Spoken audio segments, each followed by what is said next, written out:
Seja bem-vindo a mais uma edição do Falando em Fundações, Observatório do Terceiro Setor, um programa que apresenta o universo das fundações e organizações do terceiro setor.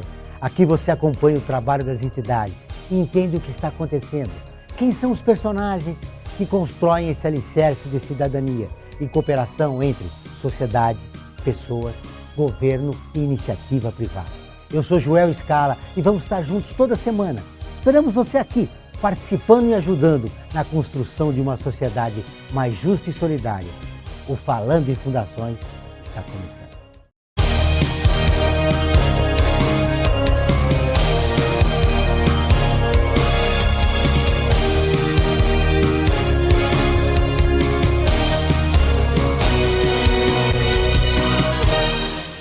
E no programa de hoje, vamos receber o professor Isaías Custódio, professor doutor da FEA USP, coordenador e membro do Conselho Curador da Fundação Instituto de Administração e do Conselho de Administração do Grupo do POM.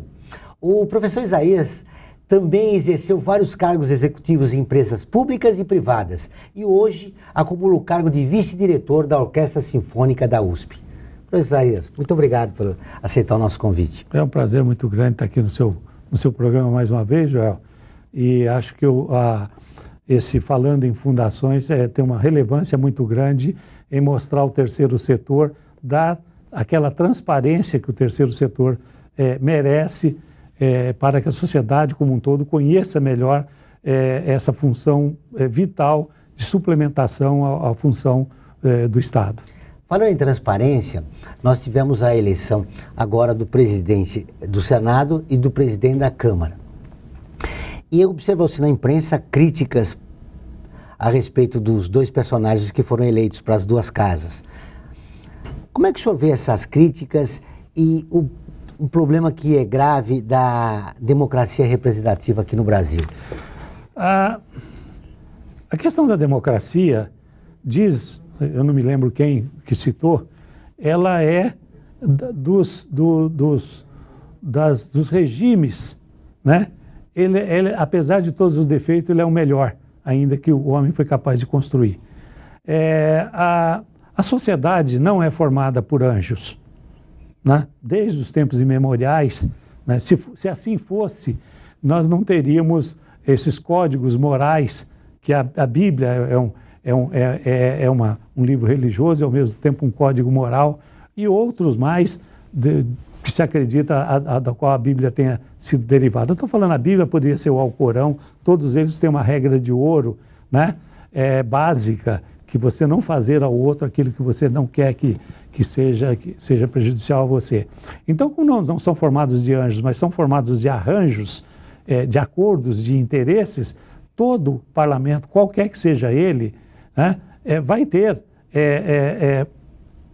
tal e qual comportamento. Alguém diria assim, mas nos Estados Unidos é diferente.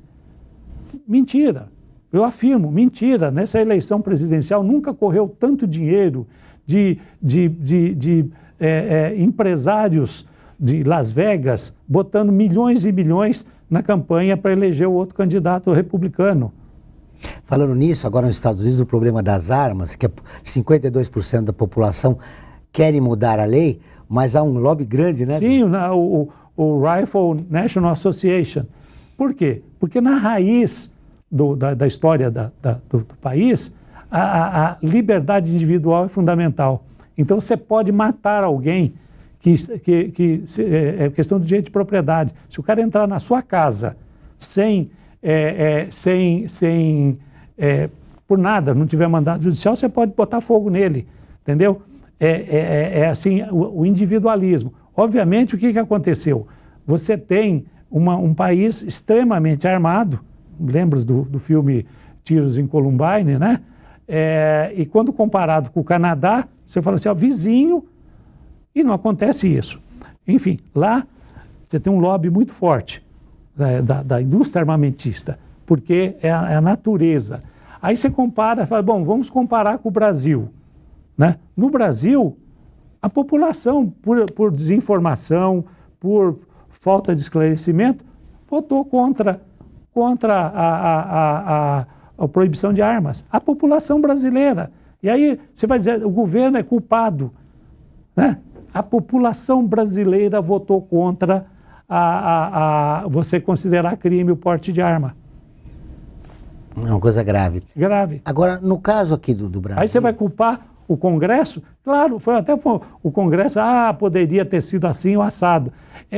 Nós temos um problema, e eu acho que as fundações, as organizações do terceiro setor poderiam fazer isso, é aumentar o grau de conhecimento da sociedade, é trabalhar junto para dar essa consciência para a sociedade, coisa que no parlamento, como ele representa interesses diversos, talvez fique difícil um parlamentar contrariar esses interesses. É uma zona cinzenta, eu não estou dizendo que isso seja uma solução, mas é algo a ser pensado. O senhor fez uma defesa da democracia, mas o interessante é que os poderes legislativo, executivo e judiciário estão enfraquecidos aos olhos da população. Como é que ela pode funcionar com os poderes enfraquecidos? Primeiro precisamos ver quem é que está medindo a população. Eu acho que há hoje uma tendência, por exemplo, da mídia se confundir com a população. Ela se acha representante da opinião pública. Então o jornalista, pelas manchetes e pelos headlines, os cabeçalhos, conduzem o discurso. Você vê uma emissora de televisão apresentar o jornal de maior audiência e aí que você vê um ping-pong. Bom, agora vamos ao vivo e passa para o cara fala 15 segundos, aí ele vai ao vivo para o outro, você termina e você fala assim, que informação esse cara deu? O que ele trouxe de conhecimento para quem estava vendo? Nada, nada, nada, nada. Assim, um vazio total. Isso não é informar a população, né? Então, primeiro, esse aspecto da população. O que a população... Como é que nós medimos? Ou seja, eu estou fazendo uma crítica ao papel da imprensa. Sim, claramente estou fazendo. Estou fazendo porque eu acho que o mundo está passando por um processo hoje, uma crise econômica mundial, e não é só econômica, né? Porque se fosse só econômica, é crise moral. Veja lá na própria Espanha, o Rajoy lá, né, sendo acusado de mensalão, né? Ao mesmo caso que eu falei dos Estados Unidos, que financiamento de campanha, que nunca se gastou tanto dinheiro, nunca houve tanto financiamento para o Obama mesmo, ele enfrentou uma parada dura para fazer a arrecadação. Eles criaram lá uma figura, o próprio Congresso criou uma figura que permite que você faça doações do valor que você quiser. Antes tinha que declarar o valor máximo que cada pessoa jurídica ou pessoa física tinha que declarar no seu imposto de renda. Aí criaram um negócio lá onde você, desde que você não tenha envolvimento com os partidos, você podia criar grupos, tipo como se fossem ONGs, e botar dinheiro que você quisesse. Você só tinha que provar que não... Provar. Você não podia mostrar que havia ligação com os partidos. Quem prova isso? Quem controla isso? Ninguém. Ninguém. O senhor citou a Espanha e o mensalão espanhol. Há também aquela escorregada do El País, né? Que é o principal jornal espanhol, que publicou uma foto falsa do Chaves, né? Agonizando. Essa eu não vi. Então, voltando à questão da democracia representativa, o parlamento, o judiciário e o executivo, algum tempo atrás eu fiz uma reflexão sobre isso, cheguei a mostrar, quando estava no governo federal, mostrei para um ministro da Reforma do Estado, um modelo, dizia assim, a democracia, o regime, a atuação entre Estado e governo não é algo assim simples, não é algo assim explicável pela ciência política. Uma das minhas hipóteses que eu tinha se eu estivesse seguindo na carreira acadêmica, eu acho que já dei minha contribuição e não devo possivelmente seguir mais na carreira além onde eu cheguei na universidade.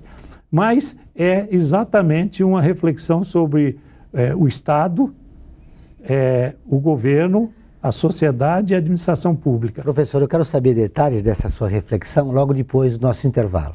Aguarde.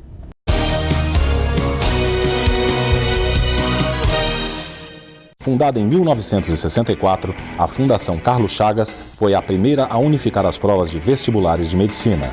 Atualmente é especializada em concursos, incluindo os públicos. Entre suas funções estão desenvolver as questões das provas, produzi-las, diversificar a matriz por aluno, distribuir com segurança, aplicar a prova, corrigir e fornecer o resultado.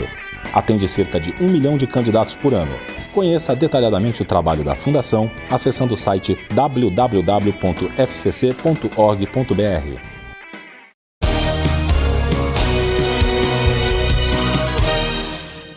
Estamos de volta no Falando em Fundações.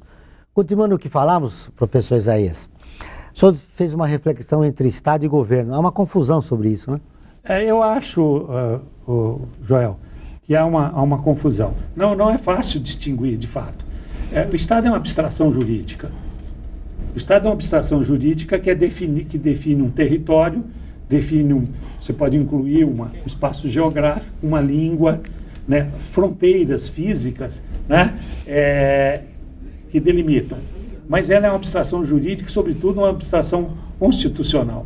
Então, quando você fala essa soberania do Estado, está definido na Constituição. Não é por outra razão que, seja num regime totalitário, seja num regime democrático, a primeira coisa que você faz é redefinir a Constituição. Você cria uma Constituição, cria um estamento jurídico para dizer isso pode, isso não pode. Como é que vai se estabelecer essa relação? Depois, você tem as pessoas que vão exercer esse papel no Estado. Quer dizer, aí é governo. E mesmo no regime totalitário, você tem uma divisão de poder. No atual Estado que nós vivemos, para a democracia, seria importante a gente já pensar numa constituinte? Não, eu ainda teria tratado da questão da sociedade. A relação que se dá entre Estado e sociedade é regida por um estamento jurídico chamado Constituição, que não é Deus que deu. Na Bíblia está lá que Deus chamou Moisés e deu uma Constituição. Então Moisés recebeu a Constituição, com os códigos morais, não comer isso, não comer aquilo, não matar. Esse é o código constitucional. E aí o Moisés disse assim, foi Deus que deu a Constituição. Numa sociedade como uma nossa, de homens, somos nós que definimos. Aí você pode ter uma constituinte. A hora que você estabelece essa relação entre sociedade, que nós já vamos tratar um pouco dela, e Estado, naturalmente, essa sociedade que é composta por pessoas que representam interesses distintos, que têm aspirações pessoais distintas de ganhos, de renda, de ser, como diz lá no Butão, de construir o produto interno bruto de felicidade. Felicidade, isso é importante. Eu acho que o Brasil ganharia fácil. Nós já estamos no carnaval aí, todo mundo feliz, enchendo a rua, né? Mas, ao mesmo tempo, nós somos uma sociedade, parece que medrosa. Nós temos vergonha de sermos felizes. Vai um ex-presidente do Banco Central no Fórum de Davos e diz, não invistam no Brasil. O Brasil está fazendo tudo errado, né? Essa pessoa, ele representa um grupo de interesse na sociedade que ele, não através do Estado, porque a definição constitucional está lá, ele vai tentar influir no governo. Esse grupo vai tentar influir no governo. Então, o que ele faz? Como não dá, constituinte você não pode mudar toda hora, porque tem que ter estabilidade. A Inglaterra diz que não tem nenhuma Constituição, né? Mas tem um estamento jurídico que todo mundo sabe que não pode andar no metrô sem pagar. Sabe? Porque senão ele vai ser autuado, vai ser preso, multado, etc. Se ele fizer uma coisa, ele pode prisão perpétua. Então, quando você estabelece essa relação entre sociedade, você abdica para viver, como diria Hobbes, né? O filósofo, se eu não me engano, escocês, ele dizia assim, para evitar a ideia do todos contra todos, né? O homem contra o próprio homem, que você estabelece o pacto constitucional. Aí, assim, fala assim, eu dou o direito ao Estado, seja depois exercido por quais pessoas, com qual estrutura organizacional, para ele, inclusive, suprimir minha própria vida. Interessante, o senhor falou a relação entre sociedade e Estado. Historicamente, aqui no Brasil, nós sempre tivemos um Estado forte. A sociedade civil brasileira não é articulada. Como é que a gente convive nessa democracia com o Estado forte e sem a opinião pública? Então, aí vamos colocar agora a instância governo.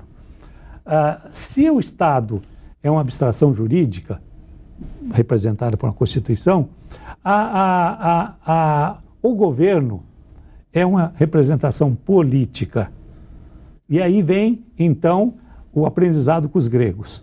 Mais representação ou não. Não sei se você e os teus espectadores, nossos espectadores, sabem, né? Nessa Constituição da democracia ateniense, você tinha lá os ariostes, você tinha uma separação entre os que tinham direito à representação. Né? Os escravos não, né? Que serviam. Eles tinham... Só aristocratas que tinham direito ao voto. Então, mas eles tinham lá. E eles usavam o quê para se eleger? Eles usavam como é que é? A retórica. A retórica, que digamos, para contrapor a retórica surgiu a lógica, né? Porque a retórica é uma forma de você convencer as pessoas fora do raciocínio. A retórica é você fazer o possível para o cara não pensar, para ele decidir com base na emoção. E isso é natural do discurso político. É convencer o cara pela emoção, convencer o indivíduo não pela razão. Quanto menos ele pensar e ele agir emotivamente, melhor. Nessa Constituição da democracia ateniense, que é a raiz da nossa democracia, você tinha uma rotatividade. Você trocava de tempos em tempos, mas os filósofos que ganhavam a vida mesmo eram os caras que ensinavam retórica, de como você convencer. E ainda continuam, professor. Continuam. Aliás, com dois componentes, com a esperança e com o medo. Assim se ganha a eleição aqui no nosso país. Nós voltamos daqui a pouco com o professor Isaías Custódio, nos contando sobre a sua opinião a respeito dessa realidade brasileira. Aguardem.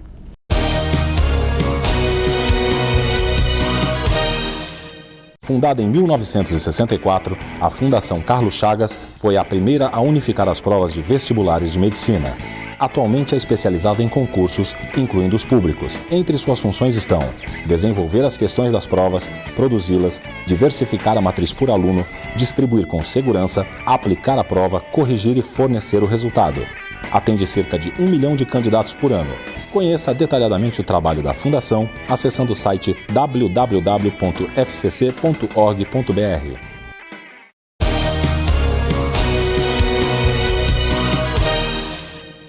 Voltamos com Falando em Fundações. Professor Isaías, no bloco anterior, o senhor falava da sua reflexão entre governo, Estado e sociedade.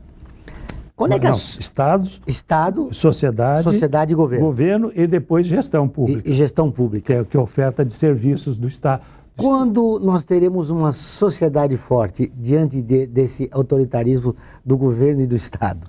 Olha, há algum tempo atrás, se eu não me engano, o Banco Mundial lançou um conceito de capital social. Toda a sociedade se fortalece se você aumentar o capital social. Por capital social significa você aumentar a capacidade da população de compreender essas coisas. Intervir na coisa pública. Exato. E ela aumentar a sua capacidade de escolha. Obviamente a retórica vai estar sempre bombardeando-a via televisão, via rádio, via mídias, para que ela se aliene, seja pelo consumo exagerado, você põe dinheiro no bolso da população para ela consumir e ela esquece de tudo, ela esquece de valores, por exemplo, valor em relação ao vizinho, valor em relação ao Natal, valores em relação ao fato da empregada não ter os filhos numa boa escola e ele ter. Isso são valores. Quer dizer, a cidadania não se encerra só no consumo. Ah, não, de jeito nenhum. A cidadania é você reconhecer a existência do outro. Cidadania é um conceito ético, Joel. cidadania é você reconhecer a existência do outro e o outro fazer parte da sua vida. Quer dizer, se você quiser fazer mal a alguém, você sabe que você está fazendo mal para uma pessoa que vai sofrer, mesmo que você faça assim. Isto é você reconhecer eticamente o outro. Quando você não reconhece o outro, tá certo? Você não pode falar em cidadania. Daí a importância do terceiro setor. Exato. E aí como é que eu vejo a ligação, por exemplo, agora, né, eu sei que o programa está próximo de encerrar, mas como é que eu vejo a ligação agora da sociedade com o governo e com a gestão pública, que é uma área que eu até tenho um pouco mais de conhecimento. O governo, quando ele entra com um plano. Ele diz assim, não, nós vamos fazer isso, nós vamos aumentar o PIB, nós vamos distribuir renda, Brasil sem pobreza, né? Tudo. Oferece tudo usando retórica e um pouco de lógica. E demagogia também. Depois ele descobre que não tem dinheiro, é o caso de prefeito de São Paulo, descobre que não tem dinheiro, e isso também, tacou Obama lá, no dia seguinte ele descobriu que ele está no abismo fiscal. Bom, mas ele tem um plano. E aí você tem uma burocracia, uma tecnoburocracia. O grande problema do Estado brasileiro e do governo brasileiro, que nós não temos até hoje uma tecnoburocracia de fato, que entenda que quando ela está do outro lado do balcão, ele é um cidadão comum que depende do Estado também. Então o indivíduo que está num hospital atendendo uma pessoa que veio de um bairro, está meses esperando lugar na fila para ser atendido, ele não entende que se ele estivesse do outro lado do balcão, ele esperaria a qualidade no que é feito. Ele esperaria isso do outro. Né? Então por que ele não oferece? Né? O que acontece é aquela alienação. Ele fala assim, o meu já está garantido, esse cara que exploda. Falta a noção de cidadania. Cidadania de novo. E não tem a ver com salário, Joel. Não tem a ver com o salário do funcionário público, tem aumento da consciência dele de que ele é um cidadão também, que ele também depende do Estado, que o salário dele é pago pelo cofre público. Eu sou professor da FEA há 30 e tantos anos já, entendeu? Sempre honrei o meu trabalho. Agora, já num certo estágio da carreira, eu estou descobrindo coisas em relação aos meus alunos. Falo assim, está mudando o sentido de universidade, o sentido de aprendizagem, né? Por que eu vou dar aula tradicional? Eu tenho que sentar no lado do cara, às vezes eu tenho feito isso, eu sento lá no fundo, como que estivesse me ouvindo, falo assim, se eu estivesse no lugar do aluno... Faz sentido o que ele está falando? Faz sentido o que ele está falando? Então, resumindo, a relação entre Estado e sociedade se dá por um pacto constitucional. A relação entre Estado e governo se dá por uma interpretação, em geral ideológica, que aquele que dá democracia, o executivo que é eleito, o parlamentar que é eleito, ou o judiciário que também é eleito, entre pares, como é na universidade, olhem, interpretem esse pacto constitucional e operacionalize isso. Depois, entre o governo, que é essa amálgama de conflitos, que reflete o conflito da sociedade, que é também fragmentada, se traduz em planos de ação. Não faz sentido hoje a gente sacrificar a presidente Dilma, né, esquecendo que ela está sem orçamento. Ela não consegue implementar o plano dela, né, de cara. Foi assim no Fernando Henrique, foi assim no Sarney também. Aí entra a disputa de poder político entre parlamento e governo, principalmente num governo como o nosso. Que é normal numa democracia. Não, é normal. Lá no Berlusconi não derrubou o cara que estava lá, o primeiro-ministro, só porque ele, né, voltou, tirou. É assim, lá o modelo deles é diferente do nosso. Aí vem o judiciário, o presidente do Supremo, diz assim, não, o que o Supremo decidiu está valendo para o judiciário. Então é aquela discussão. Não, mas a Constituição diz que é o Congresso que deve decidir, que é o Congresso que pode caçar. Diga ao jornalista que quiser, é isto, está escrito lá. Está escrito, né? Para trânsito em julgado, é crime, criminoso, ponto, mudou. Aí você não pode descumprir a justiça. Aí agora joga para a gente fechar o raciocínio, joga contra a gestão pública. Esse governo estabelece planos de ação. Tem um autor chileno que escreveu um artigo, ele é falecido já, que ele diz isso, que um bom governo trabalha com 3 componentes. Ele constrói um plano, um bom plano. Só que não basta um bom plano. O bom plano é a jogada dele, é o jogo, o gambling, a aposta que ele está fazendo no futuro. Ele tem que ter capacidade, tem que ter governança. Para ele ter governança, ele precisa do acordo. Acordo, inclusive, com os próprios parceiros que trabalham no governo. E aí, capacidade de governar. A capacidade de governar é você estruturar administrativamente a sua equipe. Diante do modelo que nós temos, você demora. Nos Estados Unidos, o governo americano demora 1 ano e meio para montar a equipe. E aí, então, fechando isso todo, eu diria que você não é simples, não é fácil, mas há que se considerar essas dimensões a hora que se estiver falando. E, desculpe a expressão, o telespectador, há muita gente falando besteira, sem reflexão. Não sei se a ideia da gente passar as coisas muito deglutidas, muito mastigadas, dificultam ou fazem parte da retórica política de você ser a favor ou contra. Filtrem o que você estiver lendo, suspenda um pouco a visão da retórica e tente ligar um pouco de raciocínio lógico. Muito obrigado pela sua entrevista. E chegamos ao final de mais uma edição do Falando de Fundações, um programa que trata dos assuntos ligados ao terceiro setor. Se você tem dúvidas, sugestões, encaminhe e-mail para contato@tendicemedia.com.br. Até a próxima.